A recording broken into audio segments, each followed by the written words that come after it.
Developing right now, the deportation of Kilmar Abrego Garcia delayed at least a few more days. The White House said it was planning an imminent deportation of Abrego to Uganda. But late this afternoon, a judge said she needs to hold a hearing before any removal from the country can take place. Abrego will remain in custody until then. A lot of moving parts in this story today. News 4's Paul Wagner has been tracking all of them for us. He's in the newsroom today with the latest on what happened this afternoon and what comes next. Paul? Well, ICE has already transferred Abrego Garcia to Virginia, where he's being held right now. Earlier this afternoon, Judge Zinis held a conference call with lawyers for both sides and said she was extending the 72-hour window she had set aside for Abrego's lawyers to argue against the Trump administration's decision Abrego would be sent to Uganda. Now, Judge Zinis wants each side to file motions and said she may have a hearing in court as early as Friday morning.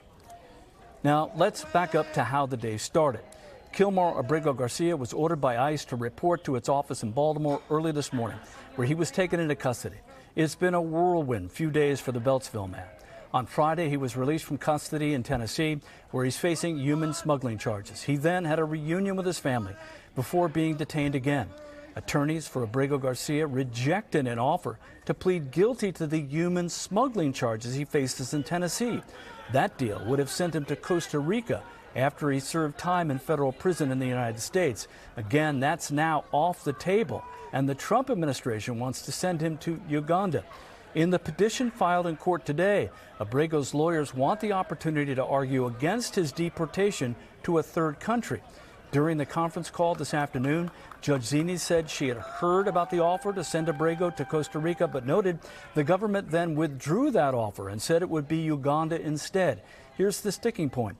Judge Zinis noted there has been no confirmation from Uganda that Abrego Garcia would have papers and refugee status and not be immediately sent to El Salvador, where he should never have been sent based on his immigration status of withholding of removal. Drew Ensign, an attorney for government, said in the phone call a deportation to a third country was not imminent and that, quote, it takes time. Abrego spoke through a translator today outside the ICE office just before he turned himself in.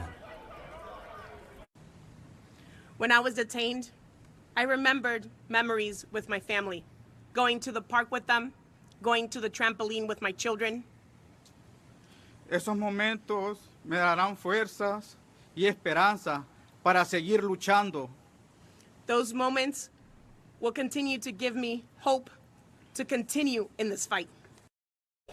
Abrego also thanked his supporters, his lawyers, and all of the people who demonstrated on his behalf.